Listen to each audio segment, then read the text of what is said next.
So good afternoon, everyone. Sorry for the small technical delay, but now we are not only here, but we are also live on the web. Thank you all for joining us today for the next edition of our MEDAM seminar, the last one before the summer break. So thank you all in particular for coming today. MEDAM is the Mercator Dialogue on Asylum and Migration, and the project constitutes a research alliance of CEPS, the Kiel Institute for the World Economy, and the Migration Policy Center in Florence, and is funded by Stiftung Mercator. My name is Andreas Backhaus. I am a research fellow here at CEPS and a member of the MEDAM project. Today we are joined by Professor Eric Kaufmann, who will present his most recent book, Whiteshift, Populism, Immigration and the Future of White Majorities. Eric is a professor of politics at Birkbeck, University of London. A Canadian citizen, he was born in Hong Kong and spent 8 years of his early life growing up in Tokyo. Eric holds a PhD from the London School of Economics, and prior to Whiteshift, he has published the critically acclaimed books The Orange Order, A Contemporary Northern Irish History, as well as Shaw the Religious Inherits the Earth, Religion, Demography, and Politics in the 21st Century. For the next half an hour, Eric will delight us with a presentation of the research and conclusions from Whiteshift. Then I will follow up with a short discussion, and then we will have plenty of time to open the floor for your questions and a broader discussion among all of us. Eric, you're welcome, and the floor is yours.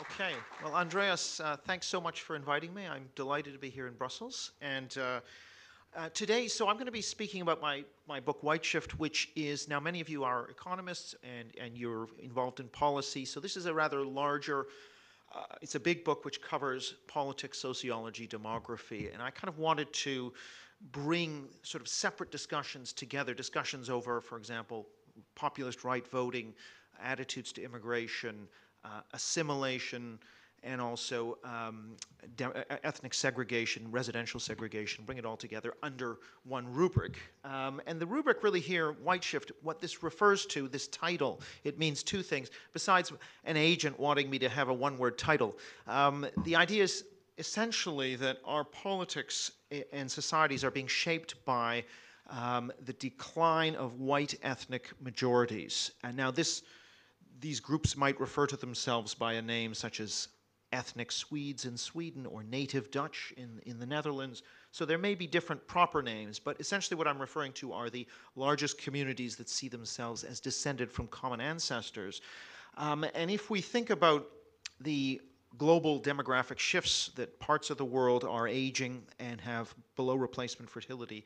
Other parts of the world, even though they are moving through the demographic transition, still have very young populations and are the source of many of the migration flows coming to the West. And so in this period then of ethnic change, how are the white majorities responding? Because I don't think these demographic changes threaten the nation state, the political territorial units. There's no threat of warfare, there's no Cold War going on. Things that might lead to territorial revisionism, invasion, that's really not the problem of our century. The problem is ethnocultural shifts brought on by global demographics that are primarily hitting these ethnic majorities within nation states. So not the political territorial unit, but the largest communities of shared ancestry and that have a particular collective memory and consciousness. So that's what I'm really going to be talking about, is how are these ethnic communities responding to these demographic shifts? I talk about four responses in the book: fight, flee, taking from fight or flight, or to use Albert Hirschman's term, exit voice. So those are two options. You can sort of fight the change, or you can flee the change through ethnic segregation, what we might think of as white flight or white avoidance, or hunkering down, as Robert Putnam talks about in terms of segregated social networks. We also have two other responses, one of which is what I call repress, which is sort of repressing the desire to sort of resist this change in the name of a anti-racist morality. So this is part of the bigger story of liberal egalitarian ideological shifts that have also taken place since, in particular, the 1960s in the West, which play into this in a very important way. And then finally, what I call join. So the last response is you join with the new challenge in terms of interracial marriage, assimilation. So that's a sort of long-term part of the book. So Whiteshift refers first to that the decline of white ethnic majorities now, which is reconfiguring, I would argue, our politics and making cultural issues more important, economic issues less important for structuring politics. And then longer term, the meaning of these white majorities is going to shift as populations become increasingly mixed race. And so the meaning of whiteness will change over time. But I'm not going to talk about that. I'm happy to talk about it in the Q&A since we have quite a bit of time. I'm going to move fairly quickly through the data, and then I'm happy to unpack this in the question and answer session because we have quite a bit of time. So the first question I want to pose to you is, well, the question many have asked is, why do people vote for the populist right? One of the explanations is the so-called left behind hypothesis, that it's people who are economically deprived or who live in communities that are deprived, that are forgotten, that have been bypassed by globalization, so outside of major metropolitan areas. And I think the data that I've looked at, the large-scale data, does not really back up this explanation very well. It's not to say there's nothing in it, but when we talk about the populist right, not the populist left like Syriza or Jeremy Corbyn or Bernie Sanders, but the populist right, Trump, Brexit, voting for Le Pen, for example, AFD, this is primarily to do with cultural psychological questions and not material questions. So it's not the old material left-right politics. It's much more the new politics of what some have called open-closed, or what David Goodhart calls the somewheres who are rooted in community and the anywheres. But even that somewhere anywhere distinction, which is essentially trying to divide the population on the basis of people who live within 20 miles of where they were born and those who've moved further away from where they were born, and they have different outlooks. I think there is something to that for sure, but I still think the deeper divide is psychological. It gets fundamentally down to how people are wired at that base level. And I want to show you some psychological mapping data, which I think illustrates this quite well. And this is from a firm called Cultural Dynamics, which they do values mapping. They ask about 200 questions, which are all mapped out here in two-dimensional space. And what they find is that people's answers to these questions tend to cluster.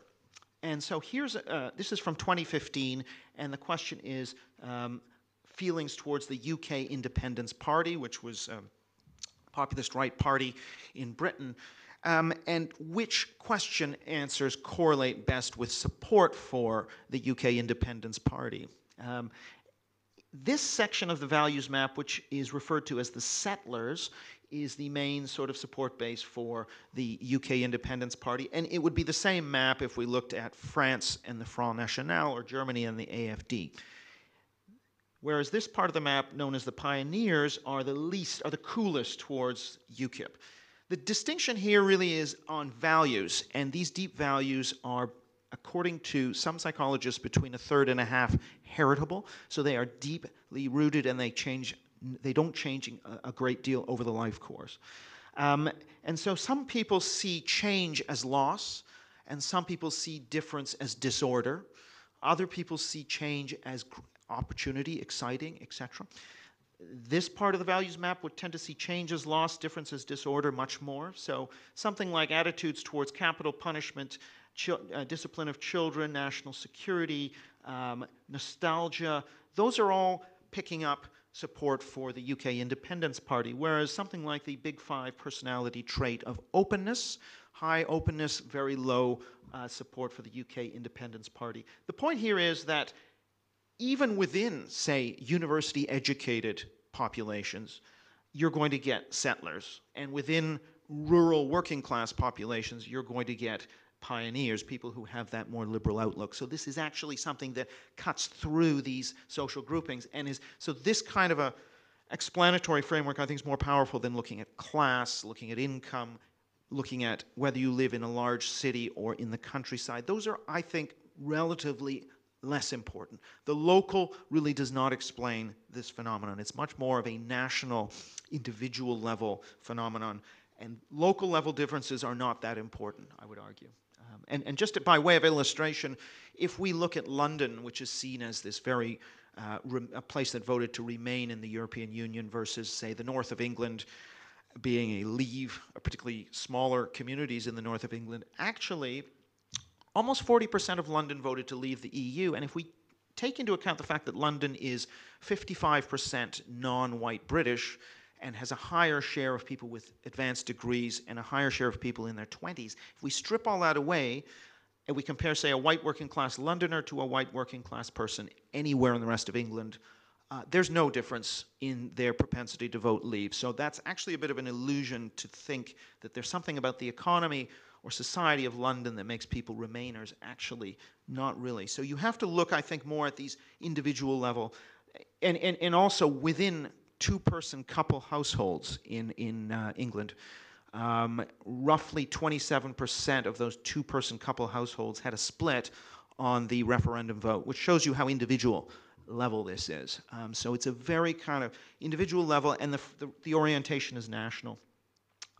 Just to show you this in a bit more detail, this looks at a question which you might not think is related to voting to leave the European Union, the death penalty. Nobody was talking about, we want to leave the EU because we want to bring back the death penalty. It wasn't something that people were campaigning on. And yet, what we see is people who agreed strongly with the death penalty had about a 70% chance of saying they were going to vote to leave. This is just prior to the vote. 2016 British election study, internet panel, 18,000 samples. So it's a very large sample. By contrast, those most against the death penalty, only about a 0.2 likelihood of voting to leave. So you got a 50-point gap between the least and most supportive of the death penalty. On the other hand, if we look at income levels, low, medium, high, there's nothing, essentially. Now, I'm not saying there is nothing. Post the vote, as we'll see, there is an effect where poorer people were more likely to vote to leave. But the economic things like class, income matter a lot less than these values. Death penalty is very much linked to this orientation some psychologists would call authoritarianism, which is very much that part of that settler group that you saw on the values map. Another orientation is what's known as status quo conservatism, wanting the present to be like the past, seeing change as loss.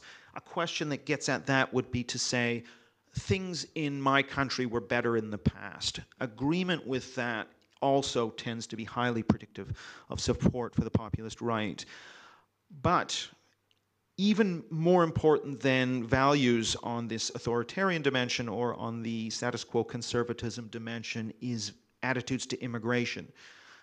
So for example, if we look after the vote to leave the European Union, the question, should more immigrants be allowed into Britain? Allow many more, is it 10? Allow essentially 0 is over here.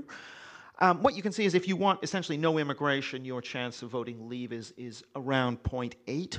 And if you want many more, it's about 0. So that's about an 80-point difference. Now, there are very few people down here, but still. It just shows you how important attitudes to immigration, almost as important as attitudes to the European Union. So this is incredibly important to explaining the leave vote. Now, by contrast, if we look at these income bands, yes, it's the case that the wealthiest people earning over £60,000 a year were a little bit less likely to vote leave. That's maybe 10, 15 points at the most compared to 80 points. So it's a much smaller part of the story. Again, that's reinforcing this argument that it's identity threat-based, values-based factors and not material factors that are central to explaining who votes for these parties or for populist right positions. Even more extreme example of this is the Trump vote. This is from the 2016 American National Elections Survey. The question here is, what's your preferred immigration level? Increase it a lot or reduce it to reduce it a lot? If you say reduce it a lot amongst white Americans, over 80% chance that you'll have voted for Trump. If you say increase it a lot, it's only about under a 0.1 chance. So there's a 70-point gap on the immigration question between those who want to increase immigration a lot and those who want to reduce it a lot in terms of voting for Donald Trump. Whereas if we look at these income bands, there is nothing there at all. Now, I actually think in the American case, income and material factors almost don't matter at all.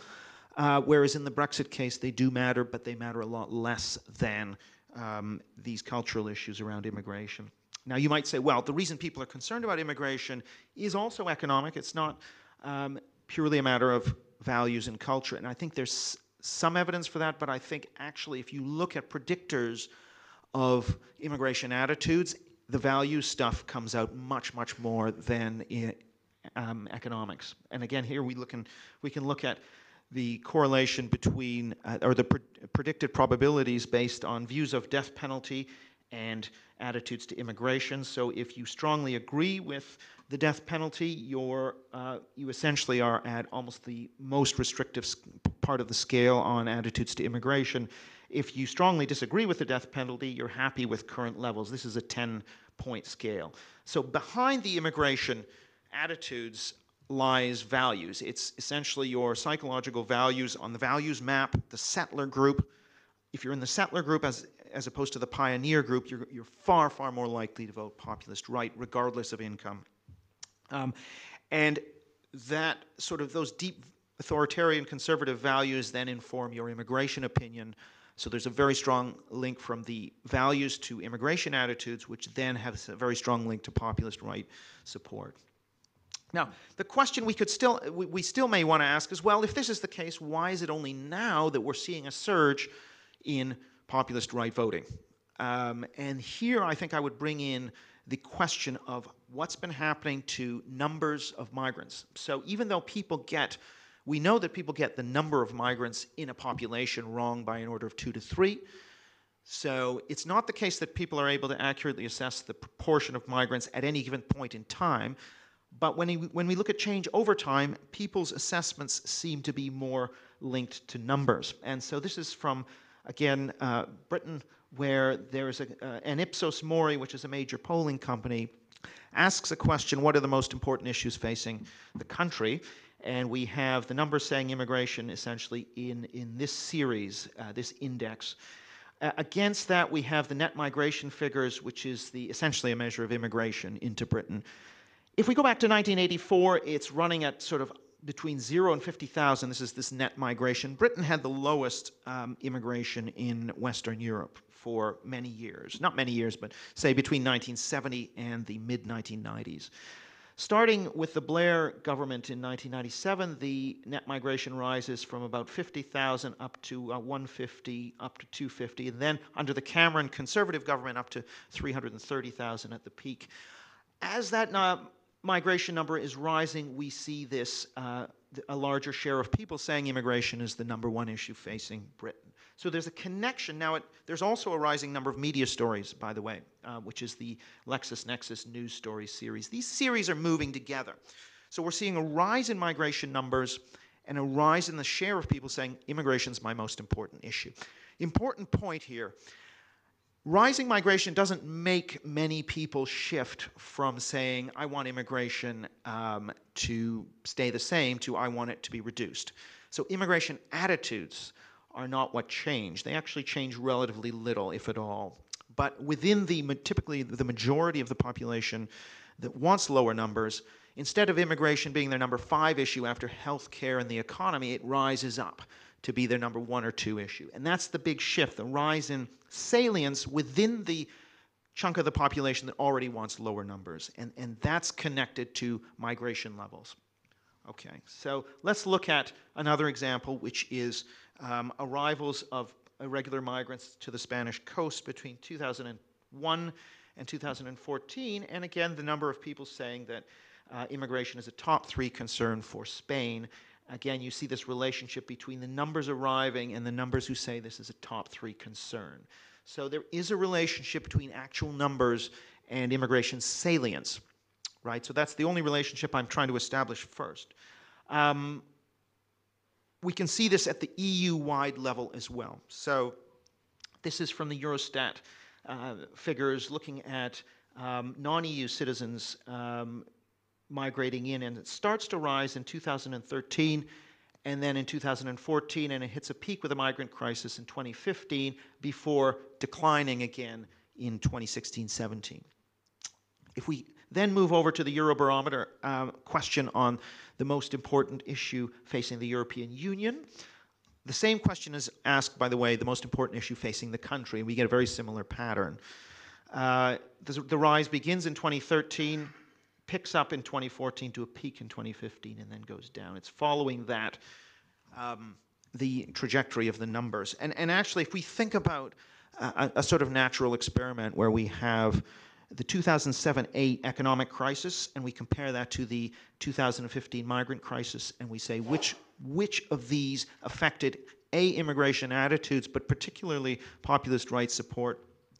2007-8 crisis, no consistent effect on populist rights support. The 2015 crisis had a major effect. And I think that shows you the difference just in that natural experiment between these two explanations, one which is based on economics and material deprivation, and the other based on migration. It's the migration which has the much stronger effect on the populist right, not the populist left, but populist right. Here's another example from a paper by Roland Kappe of the University College London, looking at Germany and the rise of polling support for the Alternative for Germany, or AfD. What occurs is you have a rise. This is monthly refugee arrivals. It starts to pick up in 2015 in a serious way to that peak, and then declines. And what happens is the AfD, which was formerly a Eurosceptic party, which wasn't focused on immigration, gets a change of leadership, and Frauke Petry becomes leader. And then what happens, according to COP, is we have a month-on-month correlation, significant correlation between monthly refugee arrivals and increase in polling numbers for the AfD. Again, it's illustrating a similar pattern, I would argue, that with the rise in numbers, you get immigration becoming a more important issue. And then with immigration becoming a more important issue, you get rising support for populist right parties. Here's a paper that looked at this in detail across a number of European countries. It's James Dennison and Andrew Geddes of the European University Institute in Florence. And they did a paper that essentially finds that in 9 out of 10 major EU countries, Western European EU countries, the rise in populist rights support is correlated with the salience measure, the percent saying immigration is the most important issue facing my country, which, as we've seen, is correlated with actual numbers of migrants. So there is this, I think, a fairly robust case to be made that the rise in the populist right is connected then to rise in migration numbers. But I don't want to leave you with the impression that this is all demand-side driven, that this is all migration-driven. There is also political supply factors around media and political elites. Particularly if we look at the American case, I think you can see a mixture of demand-side factors around migration, but also quite important supply-side factors. And this is essentially asking the question of of Republican voters in the United States. What is the most important issue facing the United States? And this is the share saying immigration. We have records going back to the early 1930s, and between the early 1930s and the early 1990s, the number of people saying immigration is the top issue facing America is precisely 0. It's for 60 years. Starting in the early 1990s, the issue starts to emerge, but at a quite low level. Then, starting in sort of mid-2014, there's a large arrival of tens of thousands of Central American refugee mothers and children to the border.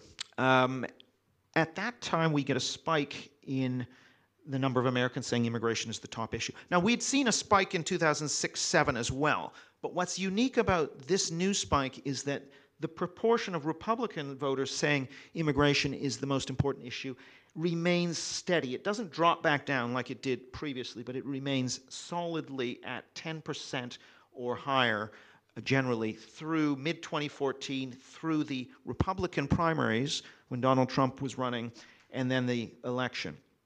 That is unprecedented since our records begin, and that allows a new issue to emerge which Trump was able to capitalize on. He was the only one of 17 primary candidates to make immigration central to his pitch, and that was key. If we look at the data, people who were upset about immigration were the most likely to switch say, who might have been Obama voters were the most likely to switch to Trump. So immigration was absolutely critical.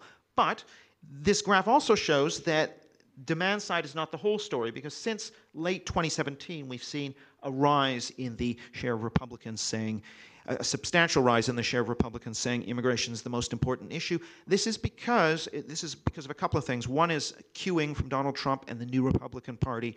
Also, the right-wing media, which up until 2016 really was not concerned with immigration as an issue, suddenly became more concerned with it. So absolutely, supply-side factors do play a role, but demand-side factors also do play a role.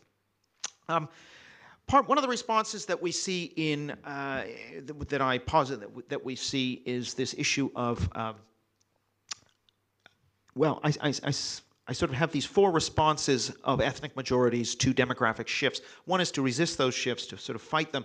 Another is to actually say, well, I want to resist those shifts, but I would be a bad person if I did, because that's kind of a racist thing to do.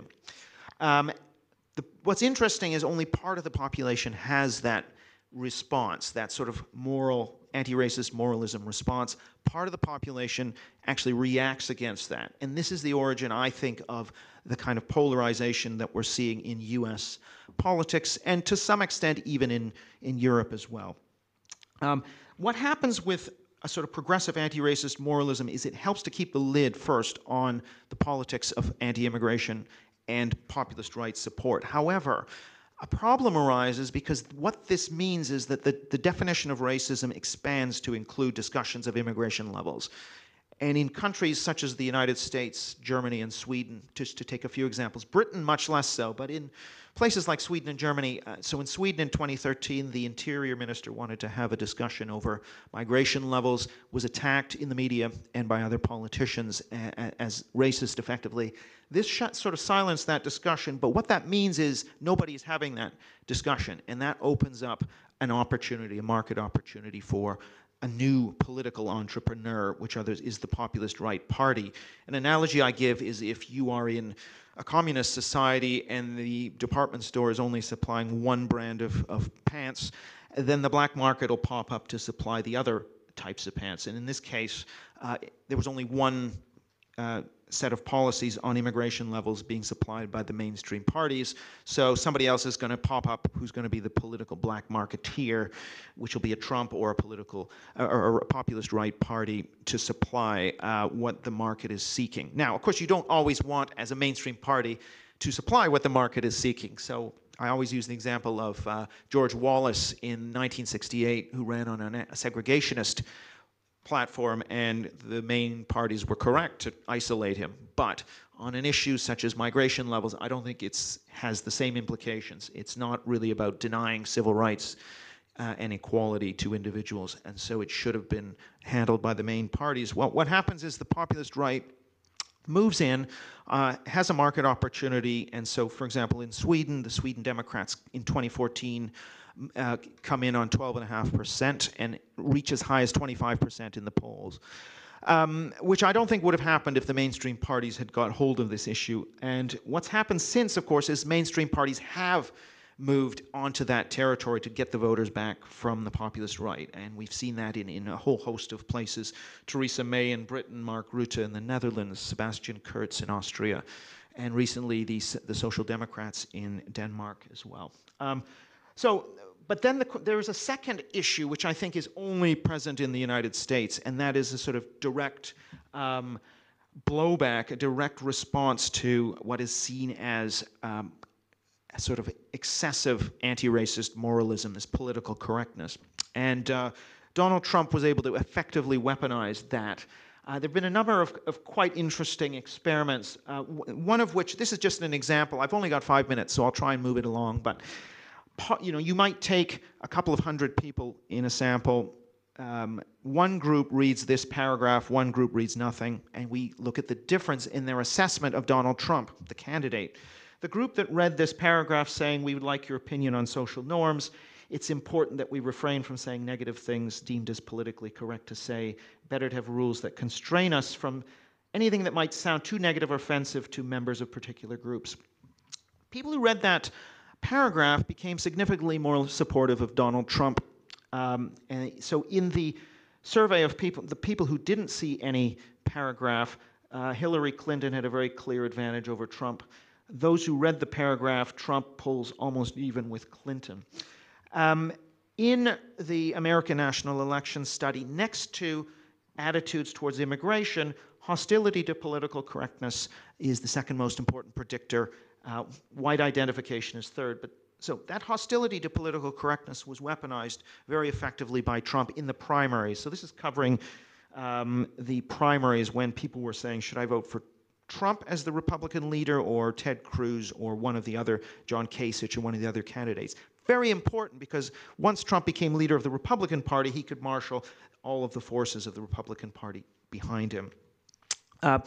So this sort of weaponization of political correctness becomes important. And so looking, sort of stepping back for a second, there's two things going on. One is that depending on one's own values and psychology in particular, immigration is either seen as a negative thing or perhaps a positive thing. So you have this different response to migration leading to a kind of polarization. But then on top of that, you have the attitude to whether it's even valid to be talking about immigration, or is that immoral? And that sort of second response is typically more liberal voters reacting to the populist voters. So it's the populist voters first, and then the liberal voters reacting to the populists, which is the second layer of polarization around values. Just to show you how intense this is in the US case, there was a question that I fielded in 2017 asking, do you think it is A, racist, or B, racially self-interested, which is not racist, right? So notice the difference between is defending one's ethnic group interest by wanting less migration racist, or is it just racially self-interested, which is not? Is it groupist, tribalist, but not racist? And what you see is a very clear cutting of the pie amongst white American voters. So white Democratic voters with postgraduate degrees, 91% say this is racist. White Trump voters without degrees, it's only 6%. So an absolutely massive, and if we just take all white Trump voters, sort of just over 10%, all white Clinton voters, 70%. Non-white Democrats, it's about 60%, and non-white voters as a whole, 45%. So non-white voters are kind of in the middle between the white progressives and the white conservatives on this question. And what that means then is when we come to the 2016 election and we say, okay, attitudes to immigration amongst white Republicans versus white Democrats, almost no difference from 1992 through to even Romney's, the Romney versus Obama contest. There was maybe a little bit of a difference, but once we get to Trump versus Clinton, it's 50 points. So there's this huge polarization that occurs. And that's not just because of populist right voters sort of moving more harshly against immigration due to party switching, but it's also more about Clinton and Democrats and progressives becoming more pro-immigration. Now about 60% of white progressives favor increased immigration in the US. So that's actually a response to populism, which exacerbates this polarization. I won't talk about this, but something similar has occurred in Britain. There is now a 50-point gap between Leave and Remain voters on whether immigration should be reduced, which is the same size gap as the gap between white Republicans and Democrats in the US. So it's the same kind of polarization that we're seeing over the key issue being immigration, because it's the central defining issue for both the demographics, but also the value conflict over the legitimacy of politicizing immigration, and in particular, immigration as is it legitimate to slow it down to protect sort of culture? So for example, 100%, not 99, but 100% of AfD voters in Bavaria agreed with the statement, Germany is gradually losing its culture. And sort of almost 100%, 99% of Sweden Democrats want immigration reduced. So that's kind of giving you a sense of just how important that issue is for the populist right. And just looking at the European electoral map, I think we can see signs, again, of this realignment from the left-right economic questions of redistribution versus lower tax and economic growth. That old question is being overshadowed by this kind of open v closed, or globalist nationalist, or somewhere anywhere, whatever you want to phrase it, the new cultural politics. If we just look at the last 2019 European elections compared to 2014, two groups are expanding their vote: populist right-wing nationalists compared to 2014, and Greens and Liberals also.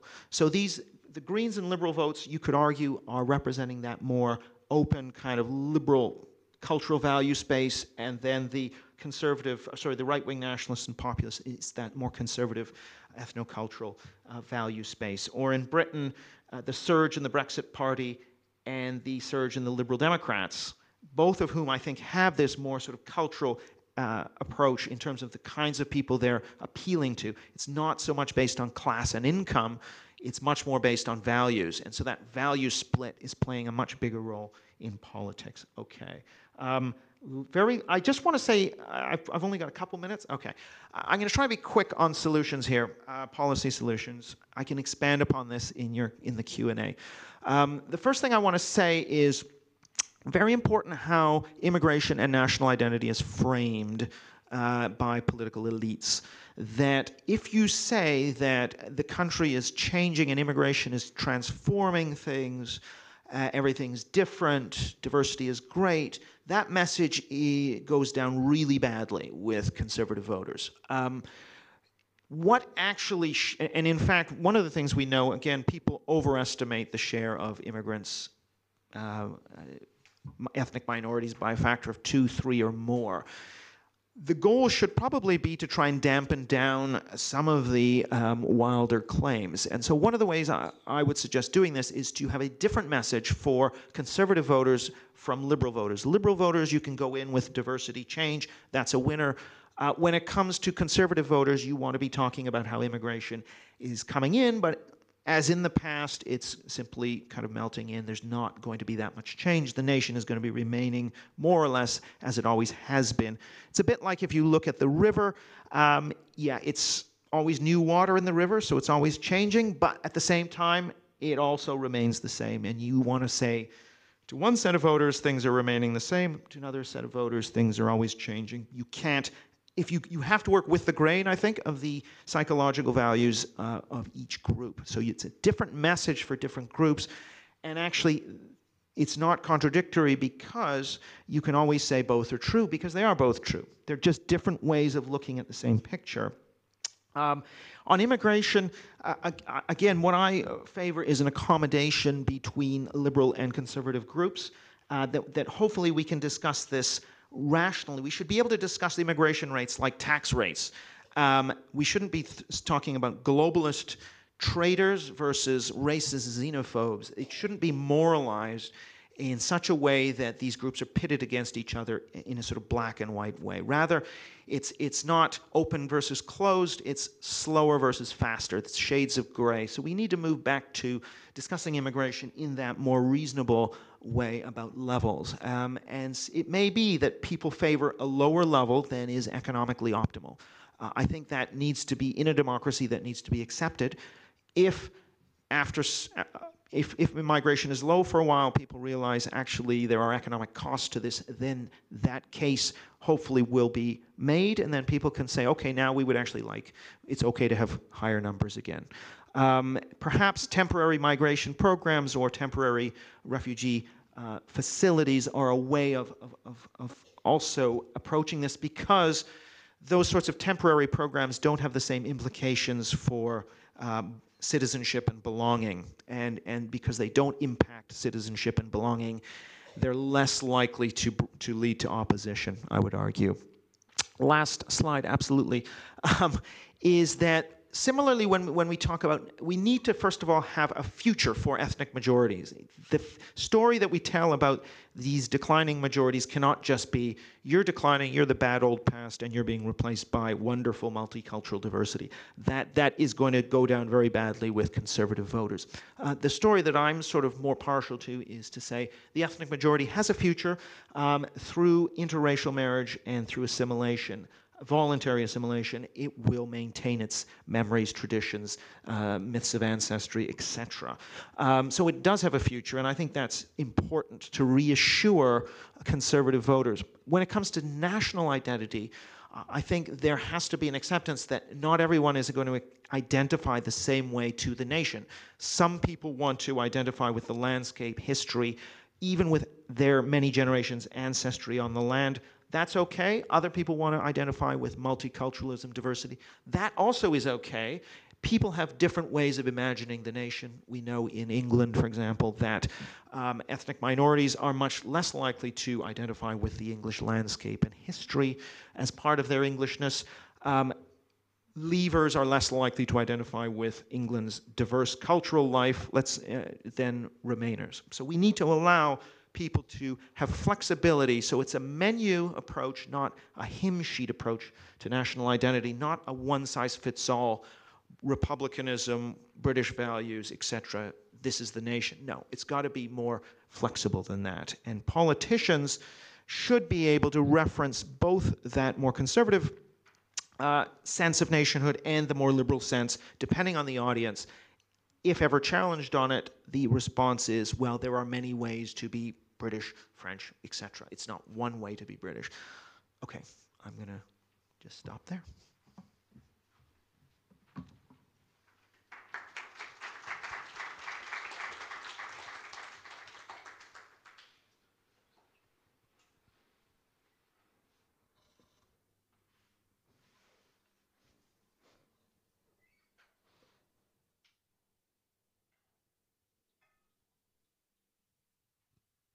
Thanks a lot, Eric.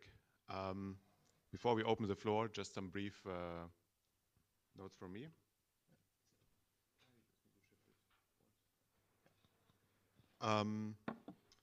What you said about the stability of values, that we see them changing very slowly, is actually supported also by research done by our partners in Kiel, who have found actually my attitudes towards migration are quite stable across many European countries. Of course, I'm an economist, so I promised you before I will not go too mad on the empirics and not cite too many economist studies who, of course, find it's the economy that's driving Brexit and populist support and so on, like studies by Dorn and Autor. One thing I liked I think it was very convincing when you said we had the financial crisis that we didn't see anti-immigration sentiment go up. We saw it only go up in a mass influx of refugees 5 or 7 years later. There I would argue, well, the effect of this financial crisis before did not just evaporate into nothing. There was maybe, I guess what also is supported by the data is, let's say, the people who identify as white British, for example, have been on a downward slope economically for quite a while, at least in the lower income, lower education classes. So would you argue economic arguments are completely out of the window, or is it some combination of downward sloping economic relative position plus then a new challenge to identity and also some labor market implications, of course, of new immigration? Right, right. I think you could certainly see in the British case that poorer people were more likely to vote Leave. So there is some economic effect in Britain, I would argue. Whereas I don't see it in the United States. I think it's almost zero from what I can see in the US. But in terms of the timing and the chronology, I'm not sure that the austerity argument really does stack up. I think, for example, if we had this kind of migration in an earlier period when you had maybe more robust industrial employment, we would have seen the same result. And in fact, there are historical instances. So for example, the Irish Catholic migration to the west coast of Scotland in the period from the late 19th century through the sort of First World War, through the Second World War. But you can see that there was a big rise in anti-Catholic populist parties getting as much as a third of the vote. Or even if you look in England at the Enoch Powell period, and you can see that message resonated very well, even at a time when we didn't have as much deindustrialization. So I think there is this kind of gradual economic restructuring and deindustrialization, but I'm not persuaded that it is really telling us very much in terms of populist right support. Not populist left support, but populist right. Talking about persuasiveness of arguments in politics. I liked how you gave some solutions based on the framing that we use in politics, which often has much bigger effect, I guess, than actual policies changing outcomes. And you suggested a framing that the parties basically should reframe migration, which I think we see they trying to do. For example, in Germany, I see the problem for the Christian Democrats, who have been the majority party in government, who they still are. They've been in government during basically Merkel open border policies, and now they try to rebrand themselves as kind of a law and order party who is the only one in Western Europe basically standing up for restricted migration, which, as I just observe it, nobody believes really. So do you see there a credibility problem that the parties have difficulties reversing their course credibly and gaining back territory from the populists? I think there is a credibility issue that certain parties are more trusted on the immigration issue. But I think we have seen sort of mainstream parties successfully take back that issue. At least the voters seem to be willing to give them a chance to do that. And I think so. In the case of Britain, first Cameron was given that opportunity when he said he would bring the numbers down into the quote unquote tens of thousands. He was completely unable to do that. And then, so that then again leads to a kind of populist response. So now what we're seeing, I mean, it'll be interesting in Denmark, but certainly in the Netherlands case, it doesn't seem as though they were able to bring the numbers down. So I do think voters are willing to give the mainstream parties an opportunity, particularly with a new leader. How many opportunities, it's not clear. But if the mainstream parties are not able to reduce numbers, as the Cameron government was unable to do, then the populist right will come right back in. So it has to be both the way they talk about that, the fact that they're talking about the issue, but also that they're able politically and in policy terms to reduce the numbers. Then I think people will transfer their votes away from the populist right. Yeah. I also like the idea of your tax rate reframe from the view of persuasion, because of course taxes are, I guess, suited for this because taxes are boring. So it's a very non-emotional topic, contrasted to immigration, which is a very emotional topic. But isn't that exactly what makes immigration such an active topic in the debate? Because it's so easy to rise up emotions of voters with that. It's so easy to polarize a society for gains, which is a play that the populist parties all understand very well. So is there any realistic space, basically? Yeah, that's a tough one. I mean, I don't think we're anywhere near to taking the steam out of this issue. I would like to see politicians moving in that direction to be able to say, the people who opposed our view on immigration are not either globalist traitors or racist xenophobes. They have legitimate arguments. We have legitimate arguments. We need to make an accommodation. I don't see a lot of evidence that people on different sides of this issue are willing to accept the other side. And that's, I think, the problem is that there's a moralization of this issue into a black-white issue, that you're either with us or against us. And I think that sort of framing, I think this is just an overall system responsibility to try and get away from black-white to shades of gray and compromise. But yeah, we're a long way from that. Would you agree that, would you see the black-white only on one side? Because I would say it's on both sides. If you're saying something sensible that would maybe increase immigration, then some people would just tell you, yeah, but your aim is to destroy our culture, basically. Yeah, exactly. So this sort of idea that this is just a sort of globalist thing or a globalist plot is the right-wing version of they're a bunch, it's racist to do this. They're both, I think, ramping up the polarization in the rhetoric. And I think people need to accept that, the restrictionists need to accept that some people like the diversity and change, and then the liberal side needs to also accept some people prefer stability, continuity, less change. And I don't see that on either side right now in any serious way. In the book, you also develop some policy responses, and one that you hinted at the beginning was the framing and how people feel, how they see their values valued and represented is very important to them. Would you argue we should focus our policies less on changing maybe economic outcomes, which are very difficult to change anyway in the short while, more to changing actually people's feelings? Yeah, I think in terms of policy responses, that political communication side is more important because it's really the cultural, psychological that is shaping the attitudes more. So I did an experiment where, when we talk about immigration, a history of immigration in Britain and groups melting in, leaving things relatively unchanged, and how many politicians like Boris Johnson or Peter Mandelson or Michael Howard have a immigrant background, then actually amongst UKIP voters, the support for a kind of a very sort of hard Brexit drops substantially. And that's, I think, just reflective of the fact that when you're able to reassure somebody with that more conservative psychology, then that's how you're going to reach them. Whereas if you talk about more diversity, more change being great, but look, we're going to be economically better off.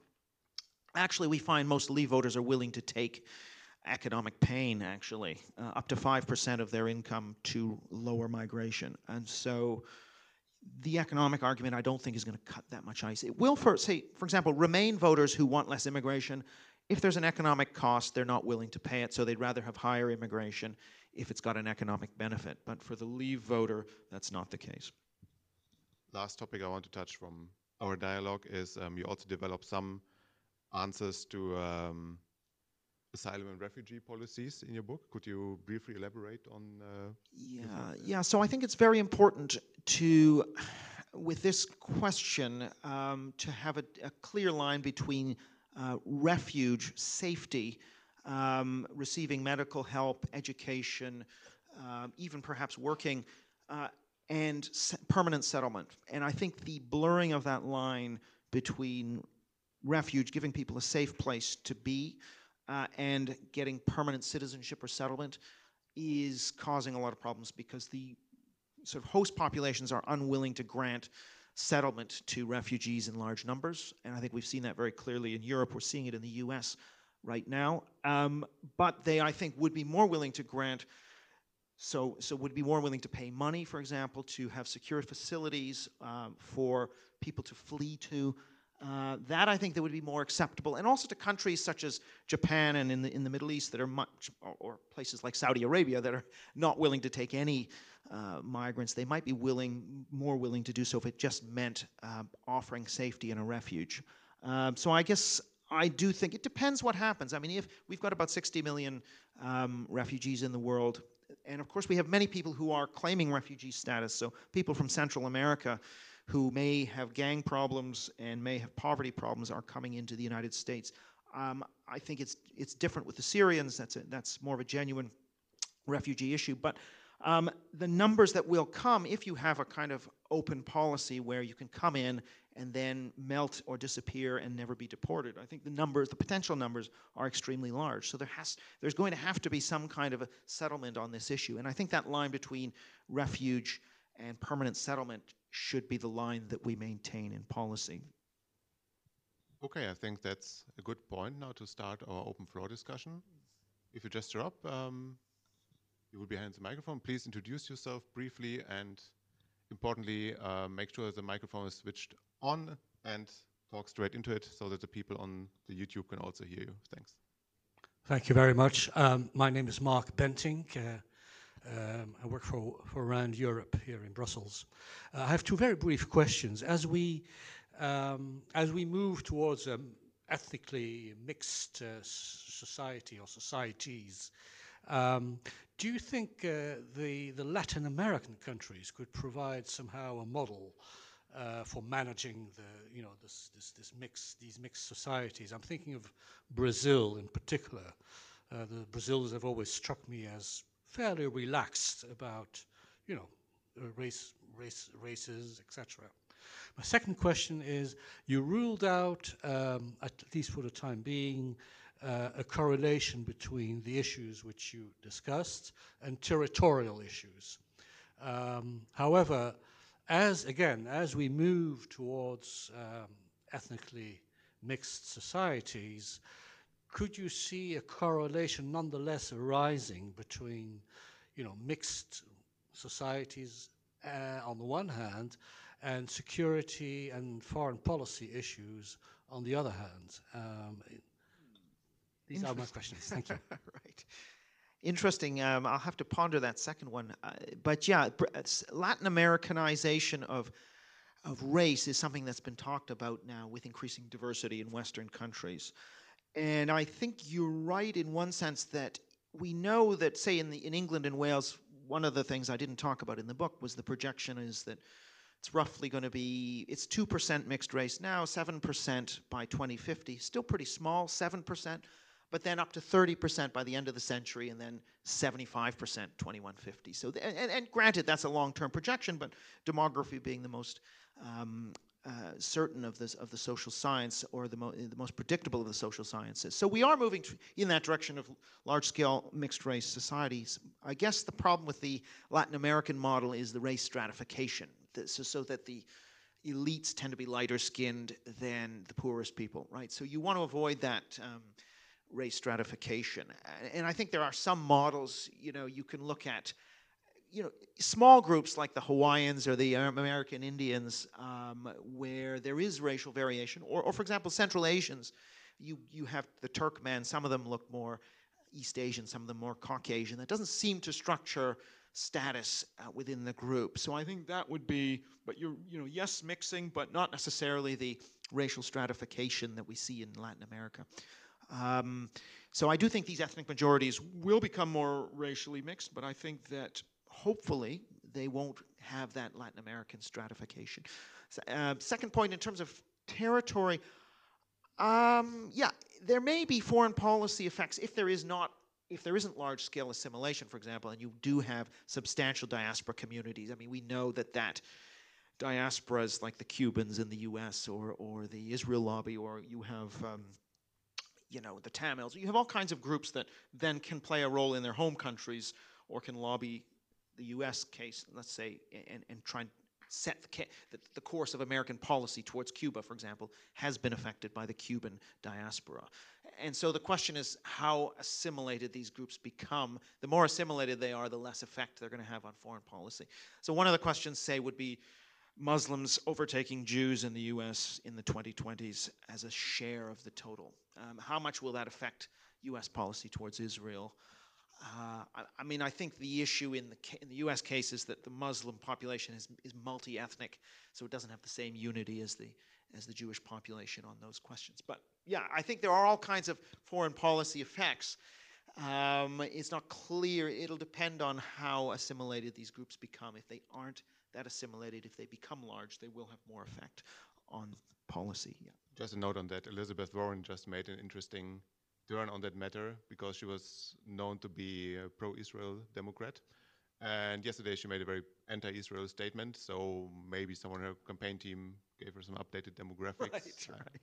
So yeah, certainly amongst the Democrats, the Jews are still predominantly Democratic in America, but in Britain they're mostly conservative voters, but it's interesting.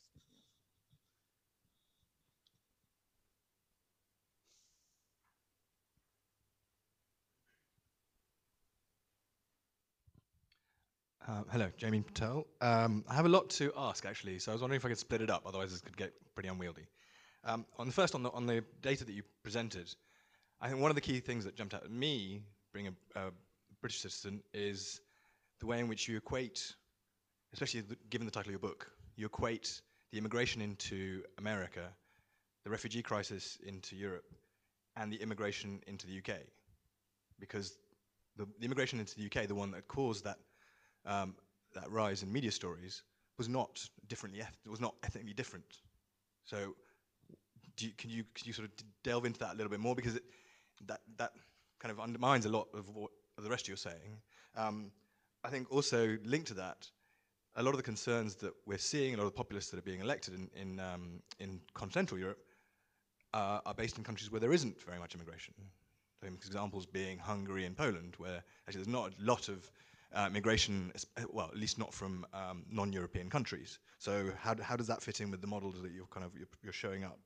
And again, just maybe another point, in the EU election, graph that you showed of the rise of both populist and liberal parties, I think just a pernickety point, the UKIP vote was taken by the Brexit vote, so that rise that sort of is shown by that bright blue line, I think needs a lot of explaining, because it's not. I think it shows off a much bigger rise than actually is the case. So how do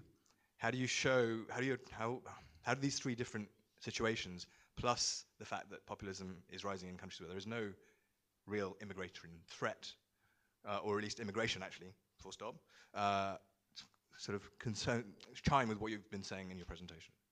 Yeah, really, really good question. So the first thing is, I mean, we have got quite a bit of time here, don't we? Okay, so I will try and get into a bit more detail.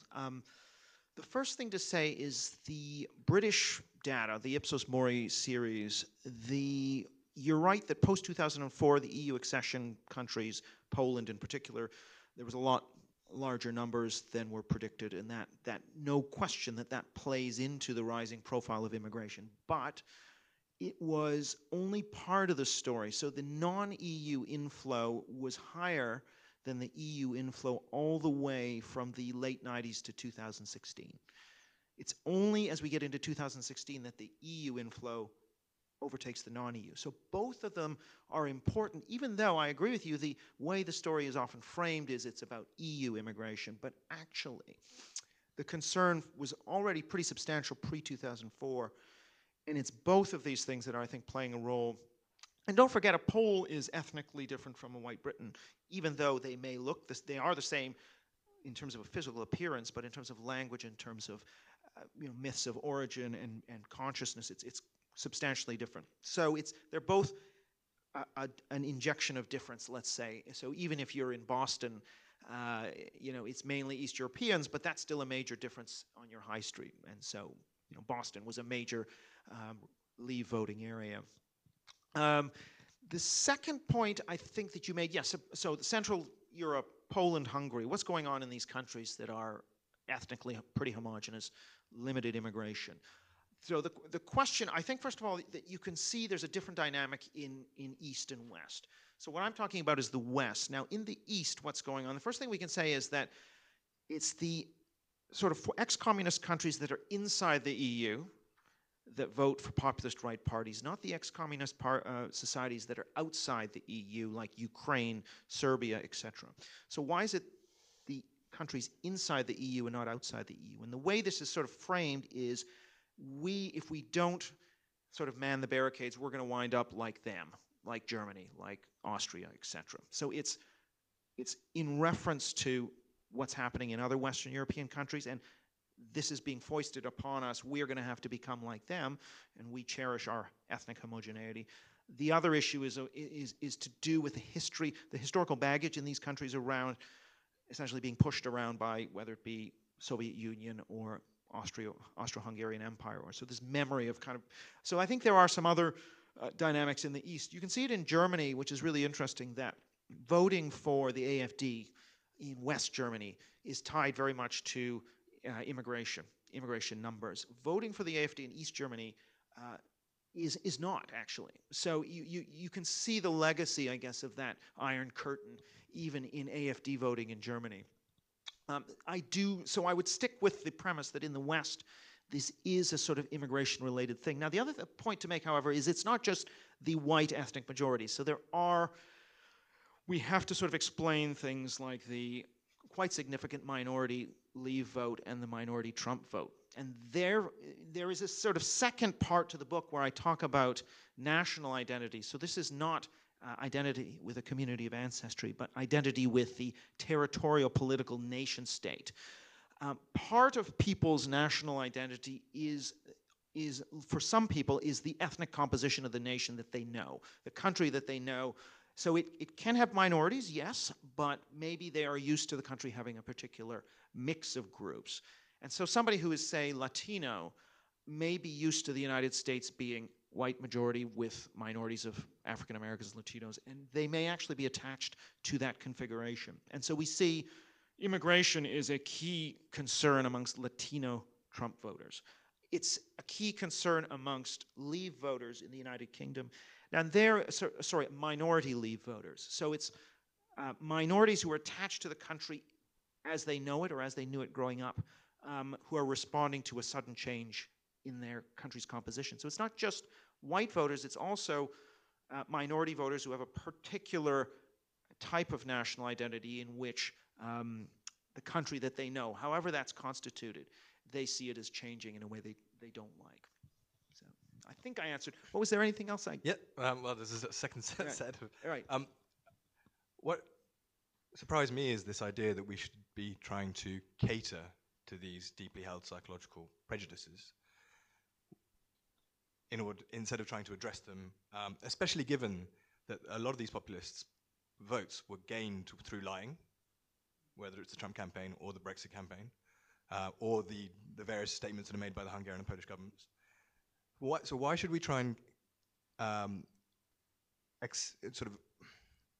cater to these deeply held psychological prejudices when we don't do that with things like, say, sexism, where we say equality is actually an important thing and you should accept that? Right, yeah, you don't want to compromise on any principles around equal treatment or, for example, hatred of outgroups. So for example, with Trump, when he sort of insinuates that Mexicans are rapists or we're going to shut down all Muslims coming into America, I think he should be absolutely raked over the coals for that. So that's terrible, and absolutely. So there are definitely instances, plenty of instances, where these populists need to be called out for racism, for whatever. But I think there's a distinction that is also clear in the literature between hatred of the outgroup and attachment to the in-group, or attachment to way of life. So, for example, in the American National Election Study, if you take a white American, their attachment to white Americans is not correlated with their coolness towards African Americans or Latinos. So a white American who is highly attached to being white is not cooler towards blacks and Hispanics than a white American who is not attached to being white. I think we need to sort of have a difference or a distinction between attachment to and dislike of the other.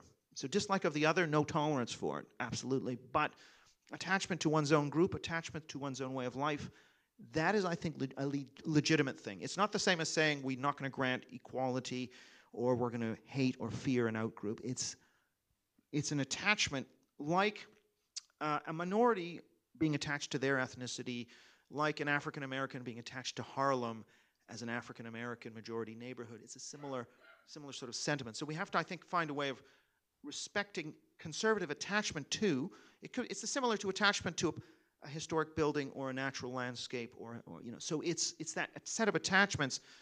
People don't want those to be changed radically. I think that's legitimate. What's not legitimate is disparaging or generalizing about an outgroup, or lying, as you say. And of course, we know that, yes, there's been plenty of lies told. Those have to be called out. But I think if we suggest that the only way to be is to you must celebrate diversity, you must celebrate change. I mean, you can't make, it's like saying you must like Marmite to some people. Some people just, they're not going to like it. And we know, I mean, this is deeply wired. And I just think if you push that message, you must love diversity and change for people who don't, then actually I think we're actually asking for trouble. That better to say, okay, can we get the people who like change to understand the people who don't like change, and vice versa, and come to an agreement. That's what I would be more in favor of.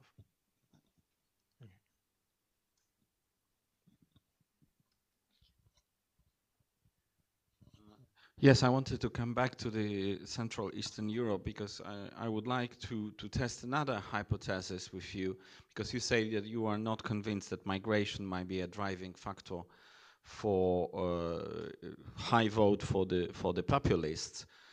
Well, actually, in both countries you've mentioned, Hungary and Poland, quite important recently was the playing on the anti-Semitism as a vehicle to raise the votes for the extreme right populists. In Hungary, the campaign anti-Soros is clearly anti-Semitic campaign, while in Poland, the surge of the votes for the law and justice in the European elections in the last 2 weeks were due to the quite virulent campaign against the American Congress resolution of the restoration of property of Jews that were taken first by the Germans, then by the Polish state after the war. So maybe it is worth testing whether in these closed societies the issue of, as you said, history and quite virulent anti-Semitism is to be checked. But to contradict myself, I would also say that in Poland, quite important factor was the arrival of a lot of Ukrainian workers. And we had quite a similar phenomena like in Britain, that people were saying, we don't want migrants. They were saying about Indians, but they were thinking about Poles. While in Poland, they are saying, we don't want blacks or Arabs, but in fact, what they think, we don't want Ukrainians. Yeah, it's really interesting. I mean, I think if we want to draw parallels to, say, the 1930s, for example, where migration was not the issue in fascism, but this idea of scapegoating a minority for particular problems, such as losing a war, was central. So I think that this issue of history and historical baggage is more important in Central Eastern Europe. And so I think some of the analogies with the 30s and fascism, I still don't think they work that well, but I think they work perhaps better in sort of Central Eastern Europe than they do in the West, where the conditions are very different. I still think, however, though, if you look at the way migration is weaponized by, Orban, it's really about saying, I still think there's an effect of, we don't want to become like that. We don't want the EU to tell us we must become a multicultural society like West. That seems to be part of, it's not the only part of the story. So I'm certainly not denying, absolutely that anti-Semitism is part of the story in the East, which is part of why I'm saying that the dynamics seem to be a little bit different East to West. I mean, the immigration is not experienced by the Central Eastern European countries as much. I mean, of course, the Ukrainians have arrived, but certainly the non-European immigration is much more a symbol than it is sort of an actual reality. But again, I think that's why the dynamics in the communist countries are different, I would say. But I still think that sort of presence of migration in the West acts as a sort of, it's something that the populist leaders are able to sort of riff off of in a way to create the bogeyman of what might come, even though it hasn't come yet. Maybe a quick follow-up from my side. Before we started, I just saw a tweet that the whip of the Labour Party, I think in the UK, actually quit because of, he said he could not agree to the rising anti-Semitism in the Labour Party anymore. So it's not only an Eastern European phenomenon, of course, to activate anti-Semitism in European societies. Just a quick impression from yours on the UK thing, basically. What do you see happening there? How are these parties, in particular Labour Party, positioning itself on the immigration issue? Yeah, I think that on immigration, there's the immigration and there's the anti-Semitism. There's been a lot of talk about anti-Semitism in the Labour Party. I'm one of these people who's reluctant to endorse these labels on. The problem in a way is if you have somebody who's critical of Israel, even strongly critical of Israel, I think that should be okay. I think it doesn't necessarily mean they're anti-Semitic. But of course, you have got elements in the party that have said nasty things about Jews, clearly anti-Semitic. But I still like to believe that that's a very small part of the Labour Party. But certainly there have been figures in the Labour Party who say they're not doing enough about anti-Semitism. I'm really not in a position to judge the extent of these claims, but I think a few bad apples should not necessarily taint the entire party. On immigration, I think Labour's in a difficult position because in a way it's similar to the Leave Remain conundrum that Corbyn faces, that Labour needs a certain number of the Leave voters because many of its constituencies that it needs to win are constituencies that voted Leave. At the same time, most of its voters and certainly most of its activists are Remainers. And I think something similar is going on with immigration, where Corbyn kind of needed to say something about immigration, which was that he didn't want workers coming in and undercutting British wages. So he sort of signaled to the more kind of Leave-oriented restrictionist part of the Labour base, which is a minority. But then the question is, if they go very much for an open immigration policy, then that could be, again, this is something that their leave base is not going to like. So I think that, I think they've got a difficult choice, as do the Conservatives. But yeah, I think this will be an issue once the Brexit, if it's resolved, assuming maybe there's a soft Brexit, let's say. The question then becomes, I think immigration will return as an issue. Right now, because everyone's talking about Brexit, and Brexit is fundamentally about the stability economically of the country, that's what people are worried about. Immigration has fallen down as a priority. Once this issue is sorted, if it is sorted, if it does get sorted and the economy is kind of safe and everything roars back, then I think immigration will become an issue once again in a serious way.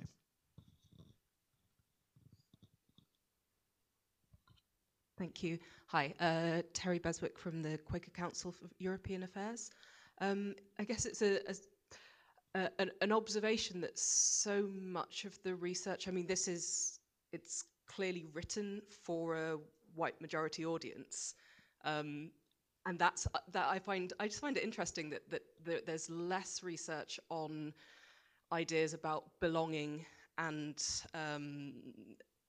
I don't like the word integration or assimilation, but the ideas of belonging, attachment, affiliation of those coming in, and much more of a focus on on research looking at white majority views. Of course, it may include some non-white voters in that, but it's not really centered from that perspective. It's the other way around. So that's just an observation that I find interesting, that there's rarely a counter to that. And then I think the part about kind of nostalgia and conservatism as kind of being an immigrant and being in spaces where this is discussed by other immigrants and second generation in the same boat. It is a fascinating thing that we talk about the complete lack of or very, very narrow little part of history that we teach about how the world actually came into being and how it works and where wealth came from, and even now how it flows, that there is still a supremacist notion of where value is created among which societies and where value is not created, which tends to be the blacker and browner parts of the world. And given, I mean, at least in the British historical context, that lack of understanding of championing the Industrial Revolution, knowing everything about it, but somehow missing the point about raw materials is fascinating, and therefore gives rise to the ability to think about this wonderful history of Britain as being something that was created in a white island, as opposed to which was much part of a bigger kind of global empire. So I wonder if can we actually telling more complete and honest stories of our global histories and current histories in terms of where wealth is created now, where it flows from and to, in terms of raw materials, would help to provide a picture of that there's been always been a historical mix and exchange, and that's what we're all part of, whether visibly or not, and that currently that is still part of an exchange where value is not only created in certain parts of the world. Right. Okay. Okay. So quite a lot in there. First thing I'd say is that there's plenty in here about minorities. I mean, it's a 600-page book. So, one of the things, I mean, I look quite a bit at. Obviously, this is a book about populism, so I do look at minority populist voters, for example, and there's been very little done on that. The other thing is the literature.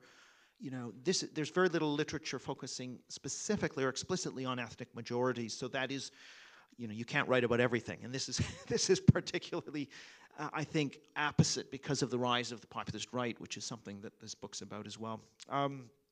In terms of, I also talk a lot about minority identity in terms of national identity. So I argue that there are different. So being British or English, let's say. One's English identity may vary depending on whether one is ethnically white British or ethnically Afro-Caribbean or ethnically Bangladeshi.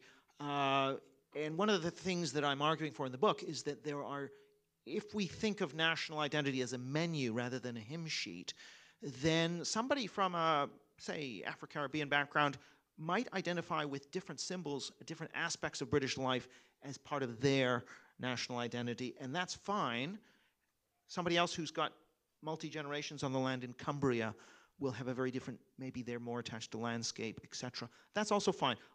So I do talk about how immigrant groups will identify with the nation, and that'll be a different route, perhaps, than how long-settled majorities are identifying to the nation. So I would hope that there's plenty in here for non-whites. It's certainly not a book marketed at whites. And there's a lot on race mixing and et cetera. In terms of the story of what's told, now here I think I would disagree in the sense that, I mean, many nations in Europe did not have colonies. I mean, Scandinavia, for example, except for the Danes. I don't actually think that colonial enterprise is necessarily that germane to this question of conservatism, that of people being attached to a particular way of life or countries as they know it. So there will have to be change. I'm not denying there will be change, but it's a question of how fast. So it's not yes to change, no to change, but how fast. And also in terms of the question of change in the past, there have been waves of migrations and invasions in the past in Britain. I think, however, there's also most of the population of Britain has been native born. So it's both are true. Yes, there were migrations, but most of the time, most of the population was native born. Again, it's like the river. Both are true. Things are always changing. They're all, and there's a story to be told about continuity and sameness. So I would like to see, both of those stories told. That's all. So. Just jumping in with another question. You talk about race mixing and assimilation and so on, and immigrants kind of blending into the white majority identity, which kind of assumes or presupposes that immigrants in a large number and a large share do actually want to do this, for which the evidence is maybe, there's maybe not much research actually on what immigrants actually want in the societies where they immigrate into and how they identify with them. So what to do, or what is there still possible to do if they just say, no, this society does not have much to offer to us in terms of identity, for reasons which can be completely rational, basically. For example, this has a difficult past with our country of origin, so we don't want to associate with this nation, and so on. Yeah, that's a very good question. So we do have sort of reasonable data on intermarriage rates by group in different countries. And so we know, for example, that in France, the Algerian and Moroccan population has a relatively high outmarriage rate. And in the United States, the Latino and Asian population has a relatively high outmarriage rate. Now, this is partly affected by the size of the group. So the larger your group, if Latinos are now, whatever they are, 18% of the US population, it's going to be easier to find another Latino mate. So intermarriage may go down. So it's partly mathematical, but on the other hand, we have groups such as the Pakistanis and Bangladeshis in England that have a very low outmarriage rate. So it partly depends on which group we're talking about. And yes, religion, and it's not just Muslim, but also Hindu and Sikh, religion can lead to lower outmarriage rates. And I guess the question is really how high these outmarriage rates are going to be over generations. I think we can see maybe in France, the Algerians, Moroccans will have a relatively high outmarriage melting rate. Iranians, perhaps in Germany, another group. But then again, yes, you're right. There's some groups have very limited outmarriage. The question will be longer term, I guess, which of these factors is more powerful? The demographic shift through migration, younger age structures, somewhat higher fertility, or the decline. So that's increasing diversity, whereas the intermarriage and assimilation is decreasing the diversity. If there isn't, significant intermarriage assimilation, then you're right, the diversity levels would continue to rise. And if that's the case, on average, again, everything else being equal, that would tend to produce more support for populist right parties, I would argue. It's not the only factor. There are other factors involved. But I still think there's enough evidence of reasonably brisk interracial marriage to suggest that this assimilation is taking place at different speeds in different countries. But you're right, there are certain communities that would have a much lower level of this integration. But even because even intermarriage would not imply or guarantee that the resulting couple or family is then basically that the values from both societies are split exactly 50-50, or there's some new males coming up. It can be people coming from a very liberal, open, multicultural background, marrying into a very conservative family, for example, and they're completely adopting conservative values. Yes, that's right. So, I mean, one of the in England and Wales, we have a census that asks about religion, so we can look at who.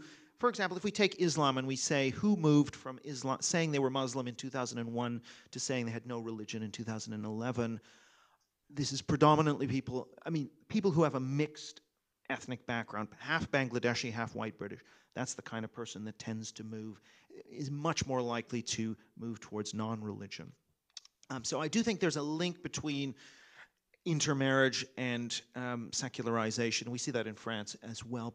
But the question, the other thing which I sort of mentioned in the book is that you have to imagine a society in which the minority share is much larger and the mixed race share is vastly larger.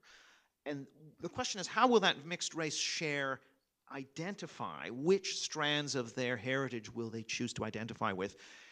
In the world of 2050, the West is going to be much, much smaller within the world, both economically and demographically.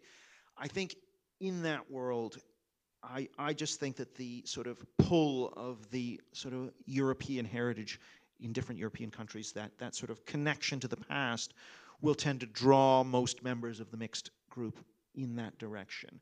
Simply because that will be more distinctive, it's more established.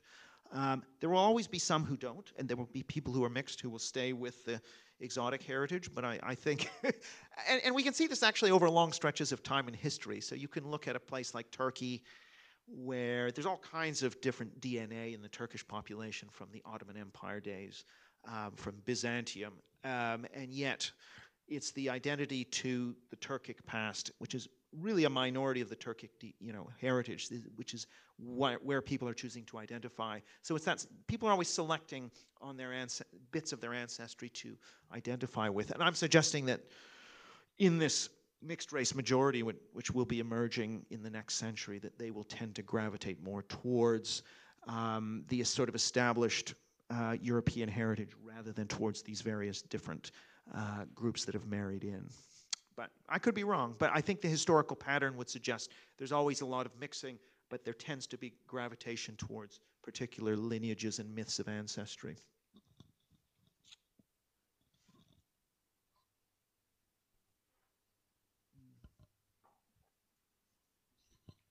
My name is Pierre Snoy. I'm a member of the Royal Society for Political Economy of Belgium. I just wanted to make one or two remarks. First of all, I'm convinced that origin of people really matters to the white population. And I'll give you an example. If you take the case of the Vietnamese War and the fall of Saigon in 1975, it was followed by quite massive exodus of Vietnamese citizens.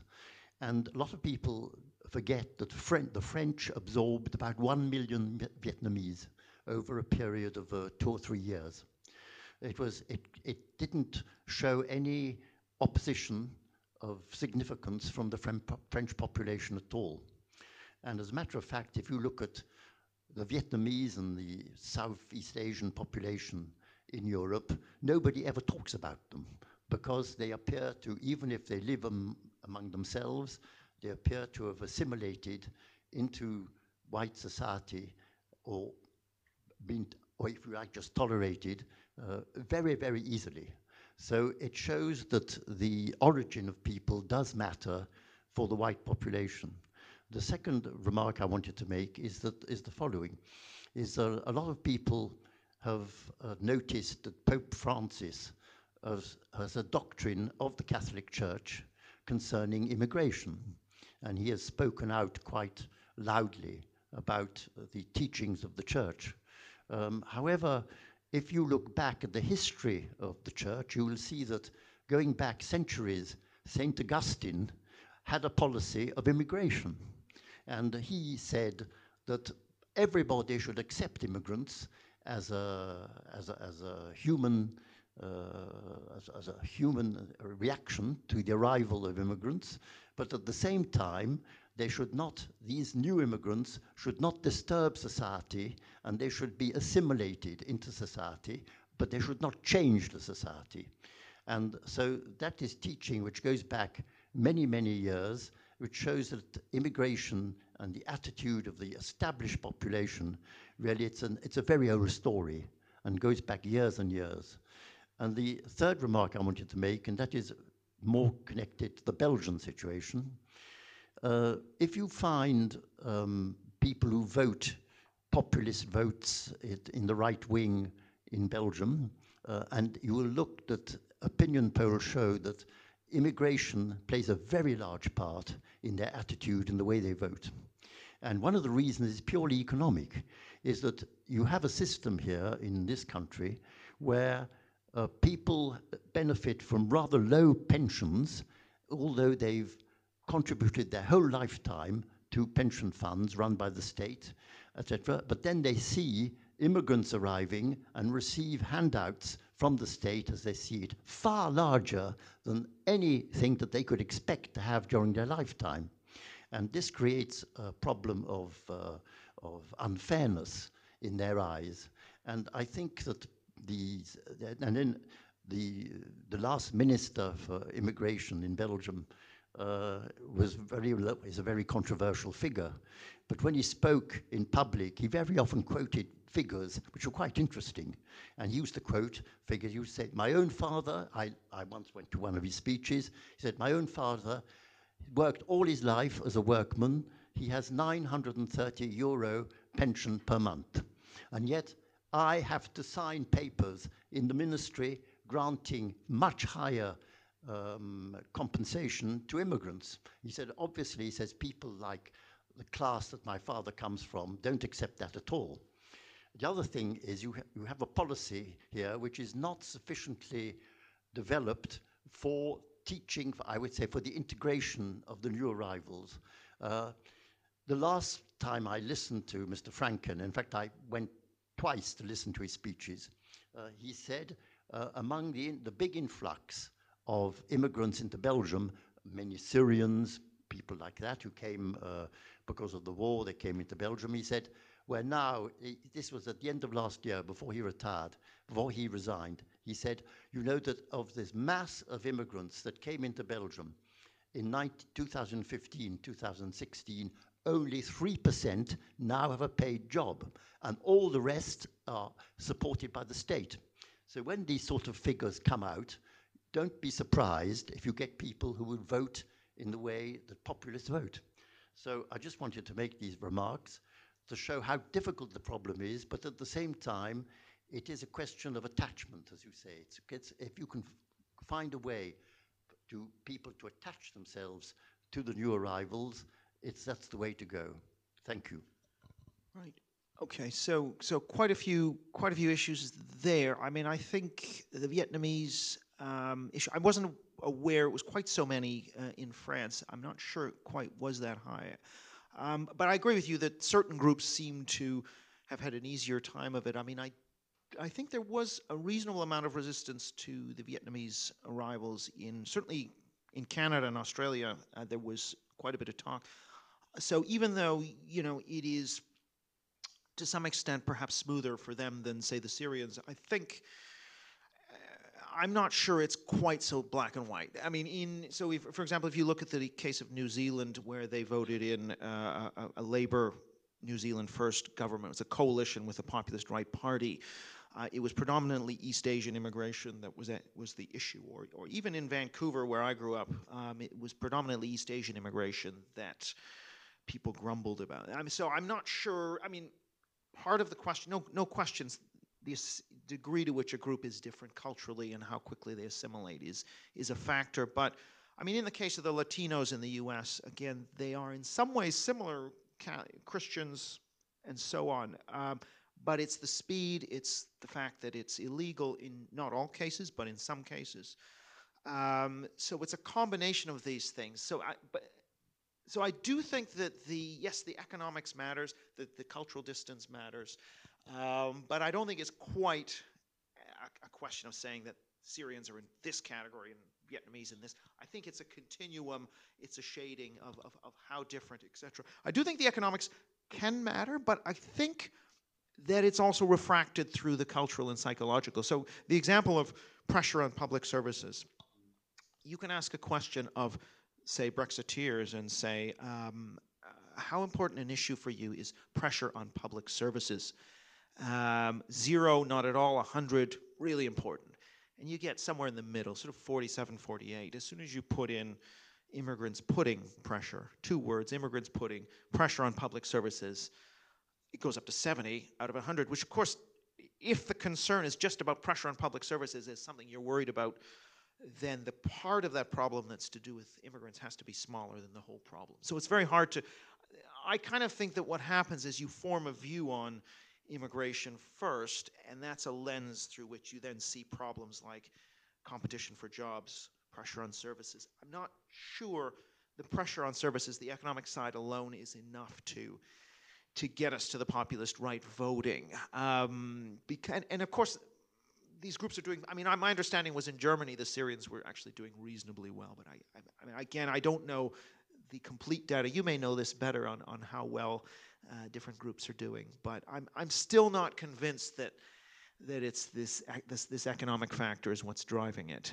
But I don't deny that it's a part of the picture, but I think it's seeing the economic problems through a lens where you have already made up your mind that you're anti-immigration.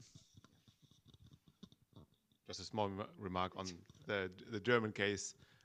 There, of course, depending on what you read in the English-speaking press, it depends very much on the framing. I think there was an article in the New York Times and Economist saying, no, everything is great. Basically, employment rate of them is 60% or even higher.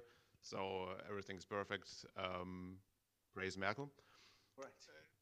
And if you look at the other press, it's of course, well, employment rate might be high, but most of these people are in very low-skilled jobs and very unstable employment situations, jobs that might soon fall prey to automation and offer kind of poor wages and poor conditions. So basically, these new arrivals ending in the low end of the wage distribution of Germany, also making, of course, very small contributions to the social security system because of their low-skilled, low-pay jobs. So it depends on what you read. There's not a definite answer today. Okay. Yeah, we need good data. I think that's the key.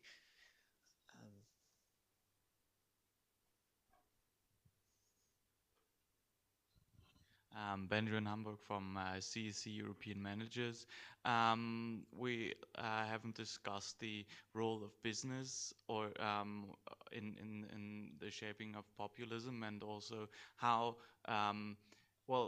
how they can contribute to a solution, or how what the problems are that are to be tackled from the side of businesses and from managers. That would interest me. Could you elaborate a bit more? What are you pointing at? Well, so you mean content-wise, or? Particularly, what kind of problem do you want to see, or would you like to see tackled in? The populism. Yeah. Well, like as a societal problem.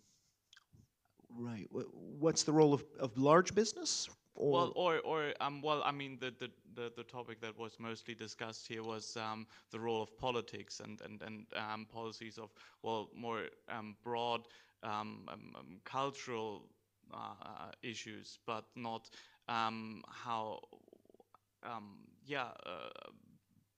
the actual or like how business, for example, if you say how wages play into that, and you mentioned that the economic variable is not as high as meant or as often framed, but how it is still problematic, and how it. Okay. Well, just a few things about business which are interesting. I mean, generally, business historically, if we look at immigration history, particularly in North America, I mean, business has generally been in favor of higher levels of immigration because it means lower wages. That's sort of a fairly constant theme. And that's typically been resisted by these kind of populist pressures that have pushed back on that. And so I would expect that that's probably where business is today. So, but what is their, I mean, obviously they have a role in integration in terms of, and to the extent there's a flexible labor market that people can enter without needing lots of qualifications, maybe that's a better way, you know, it makes integration a little bit easier. So the unemployment of immigrants in the English-speaking societies tends to be lower, partly because it's easier for them to enter these flexible labor markets. There are downsides of flexible labor markets. I don't want to minimize those, but to the extent businesses can absorb, let's say, low-skilled immigrant populations without requiring lots of certification, and you know that's probably a positive for integration. But yeah.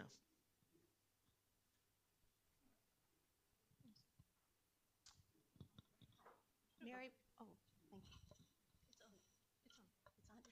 Thank you. My name's Mary McGlynn, and I'm an American and a Democrat, and I really hope that Trump loses the next election. However, looking at your charts and seeing the toxicity of diversity to the other group of people who don't like change, I become scared that he will win. When I see you, the MC, and your talk about the economy, I think maybe there's a chance if the recession comes that Trump will lose. I think both issues of diversity and economics play a part. It's just a question of which one will be on top at the time. I wonder what both of you think. Well, yeah, I think if there is a recession, that's certainly going to help the Democrats, and also because when people are worrying about the economy, they're not going to be worrying as much about things like immigration. And we saw that in the Eurobarometer series, that where 2007-8 immigration was a low-ranked issue. Now, this is partly due to the numbers as well, but it's also partly due to a displacement effect that when people are worrying about the economy, like in Britain, then immigration has a lower profile than when the economy is just sailing along, then other issues emerge more. The diversity question, yeah, the US is heavily polarized, and you know, if Biden gets the nomination, I would be more hopeful that Trump will lose, but I think if one of the other candidates gets it, then it's going to mobilize the base more heavily to turn out. Because, and again, it's partly about symbols, but this question of what is America and which America is represented is becoming central. I think that the Democrats are not, I think they're making an error, not Biden, but some of the other candidates who are effectively not saying anything about deportation, what they're going to do about the illegal immigration problem. I think that's a mistake. I think they need to have a line on what they're going to do to control. They can't just attack the ICE and border control and deportation. They have to have a line on how they're going to get control of the situation. So I think if they had that, then they would win relatively easily. But what's that? Yeah, they hesitate to go there. I think this is where there's a problem because it's seen that controlling borders is seen somehow as victimizing minorities. That somehow the meaning of racism, again, there's been this creep in the meaning. It's the expansion symbolically of that to include immigration control. I think that's an improper shift of the meaning of this term, which should be reserved for discrimination, unequal treatment, hatred of the out-group, for example. So I would just wish there was movement there. Obviously, we know Trump is off the deep end in many of the things he's saying, and I wish he would not employ this overheated rhetoric about criminals coming across the border. So I think both sides could tone it down, but I think, yeah, if you're hoping for the Democrats, I think they need to have some message on the border. So. And if I might, yeah. I mean, if the Democratic Party takes any advice from me, Sure. and I don't think they have any reason to do that, running on the hopes of a recession will not be a winning platform. Hello, my name is Viviana Maftay. I'd like to know if you believe there is a connection between mobility the natives' inbound or outbound mobility for education, for professional reasons, for family reasons, I don't know, and the attitudes towards immigrants. Because we know that mobility is a part of the learning process, and the more we know, the less we fear. And my opinion is that the attitude towards immigrants is largely shaped by fear, by the degree of knowledge we have about them. So maybe also education can play a part in this process. Yeah. Thank you very much. Right, right. So we do know that people who move areas are slightly more liberal on immigration. The question we don't know is it sort of liberal immigration attitudes that are causing the moving, or the moving that somehow changes their mind about immigration? I'm more partial to that first explanation, that there's a certain type of person that is more, because of these deep psychological values, more likely to move, more likely to select into higher education. Most of the reason that, a large part of the reason that people in higher education who have a degree are more liberal is because people with higher openness, one of those big 5 personality traits, are more likely to select into higher education. So even at age, surveys one survey that was done of people, I think age 16, or was it age 15, and you could already see that these people were more liberal and they were more likely to select into university. There's some effect of meeting the other, people who live in a more diverse neighborhood, not a more diverse city. That has no effect. If you have a more diverse local neighborhood, that has some effect on your immigration attitudes. So there is some effect of this, but I think it's quite small. I think that I don't think fear is the main driver. I mean, maybe this is where we disagree. I think that is more around attachment. So, for example, in the U.S., people who are attached to their ancestry, white Americans who are attached to their ancestry, tend to be more likely to be attached to being white, and more likely to be, because of that, anti-immigration. It's not because they fear the out-group, but they're attached to their own group, their own way of life. So I think it's not the same as fear. But I agree with you, that plays a role. But anyway. However, Trump gained thanks to the fear argument. Sorry, please use the microphone. Go ahead, yeah. I think that Trump gained thanks to the fear argument. I think that is clear. There's also a part of disinformation, or lack of information. And that's also in the Brexit case, because some of the arguments in favor of the Brexit were actually lies. Yeah, absolutely. I mean, there's no question about it, and Trump lies all the time. So I'm not denying any of that. I'm just saying, when we are trying to explain what's motivating people, I just don't think those explanations are going to get us very far. I mean, people, whatever information you give them, there's going to be what's called motivated reasoning, where they have a sort of prior view, and they'll filter the information to confirm the prior view. So it could be falsehoods, it could be true information. So I'm just not sure the information effects on their own are really going to tell us much. But anyway. And I think from the scientific angle where you're coming is more basically this contact hypothesis, is more people make more contact with immigrants and their attitudes will change. And I think the evidence for this hypothesis is not really settled yet. Right. Also on the broad picture, if you think immigration, for example, by guest workers has been happening to Germany since the 1950s. So you could assume by now basically everyone would have had to be in touch with immigrants. So attitudes should have linearly improved over time. So basically a stable, positive view, which has not happened. And on both sides, I would say we have seen the data also, assimilation of immigrants has actually decreased over generations, has actually reverted in many European countries. So I don't think it's this linear process is supported too much by this.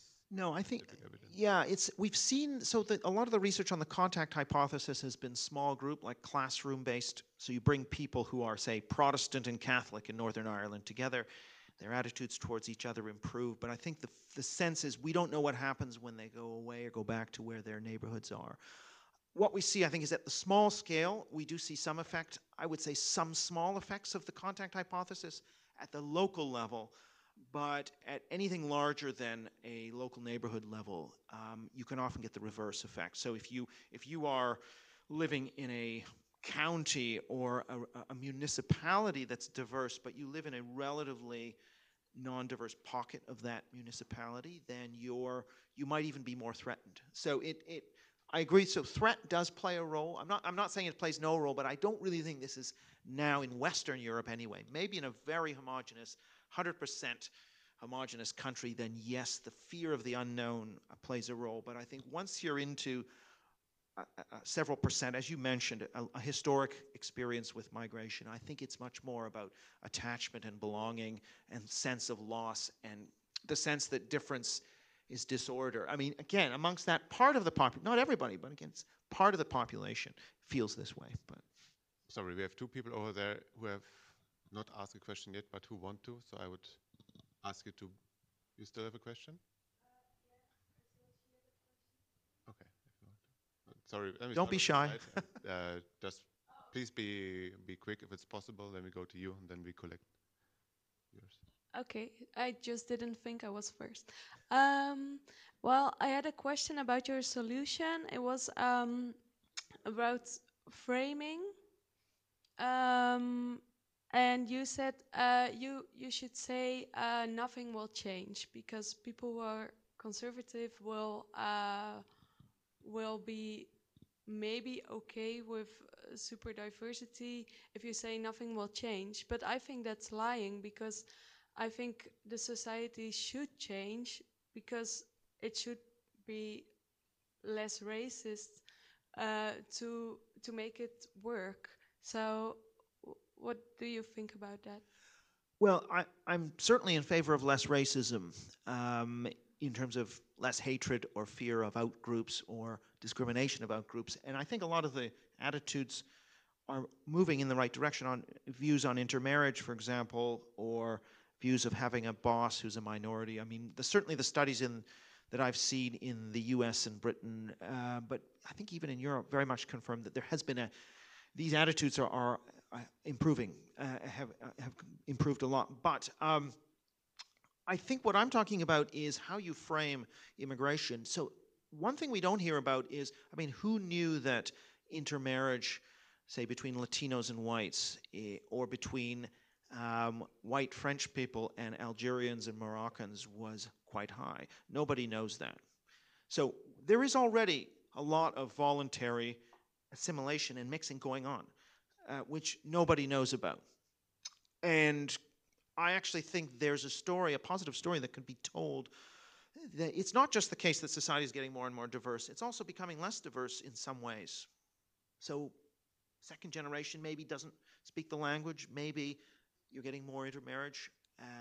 So there are ways in which society is becoming less diverse, which is also important to talk about. And I think to say it's getting more and more diverse, you just got to get used to it, I think that's just not the message. Already people are overestimating immigrant share, Muslim share by a factor of 2, 3, 4, whatever. I actually think the goal should be to try and reduce and dampen down that sense that things are completely changing.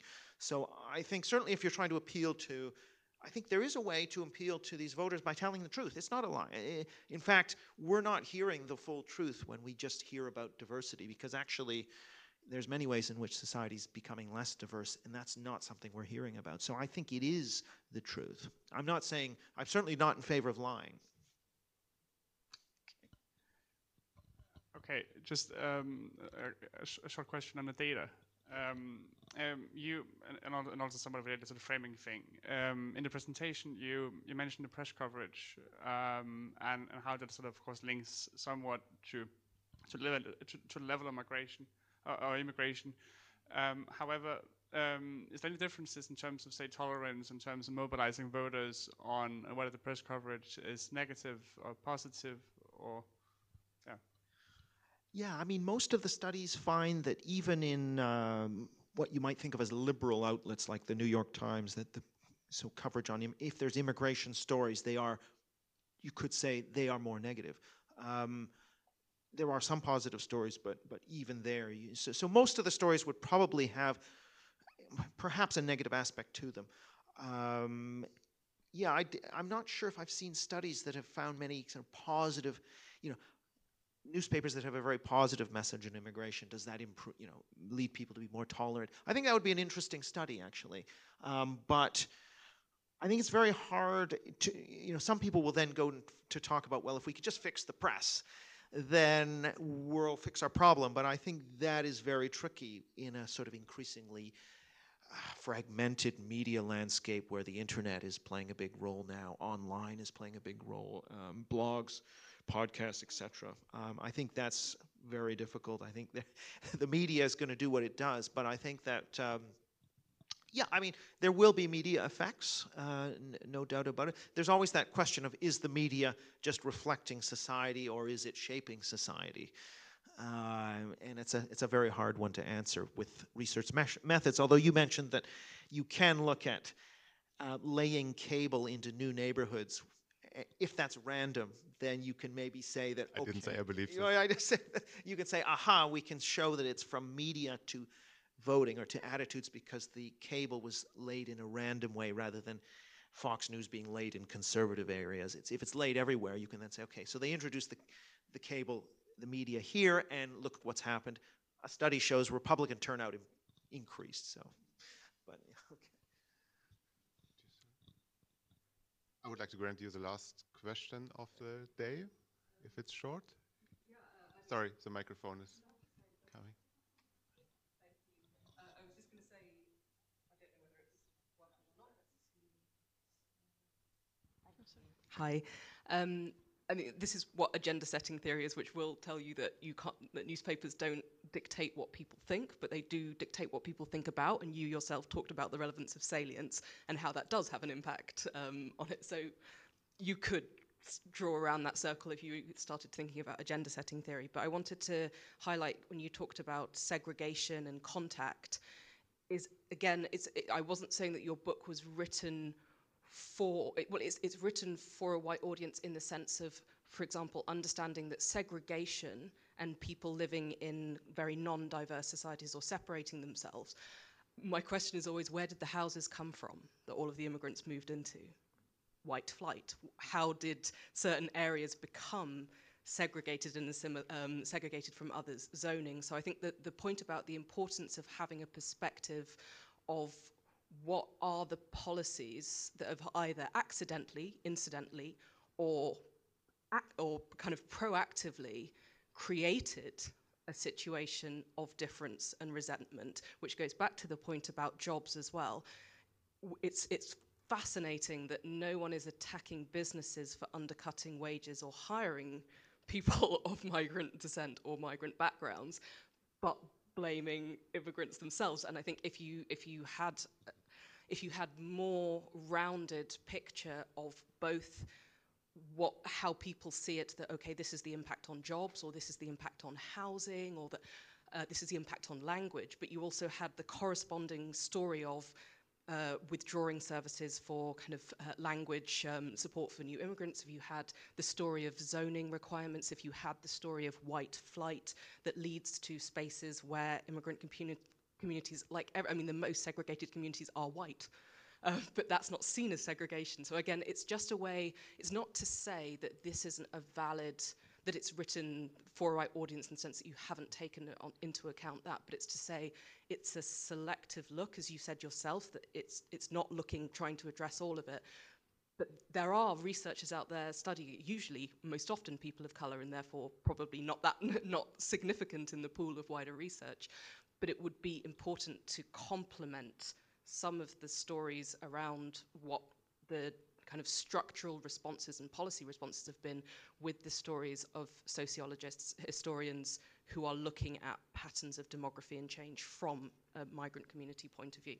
That would be. Yeah. I mean, I guess my quick response, I think there's a lot of good points there. I mean, I actually think a lot of minorities are saying we should look precisely at white flight, or we should look at the majority. We shouldn't just think about ethnicity as something minorities have. And I think to that extent, I'm actually in line with that. I mean, I'm looking at whites as an ethnic group who are defending their own interests. So the way, sociologists have considered minority groups, as being ethnic, and whites are not. Well, I'm saying actually whites are just as much as minorities. So I think I am taking that on board. And also, so for example, white flight and God, what would I say? Whites moving to areas where they are already a large substantial majority. I mean, I do talk about that quite a bit in the book, saying that a large part of the segregation issue, in fact, an increasing part of the segregation issue, is whites moving out of diverse neighborhoods towards less diverse neighborhoods, and it's less about minority self-segregation. So I think I'm actually speaking to some of the things you're talking about. There's a chapter on residential movements in the book, but I agree with you. I think the minorities are moving out of their areas of concentration increasingly into these super diverse areas. So, but what's occurring is that the white population is selecting towards more heavily white areas. So I agree with you. In fact, the segregation picture going forward is going to be probably more determined by white mobility. So yeah, I agree with you there. Okay, thanks. We are by the end of the long seminar, which you have enriched greatly by your views and knowledge in this discussion. Thank you very much for staying around. Thank you very much, Eric, again, for coming and addressing all these points. I hope you also enjoyed being with us today, and we all hope to see you next time in our Midterm Seminar series. Thank you.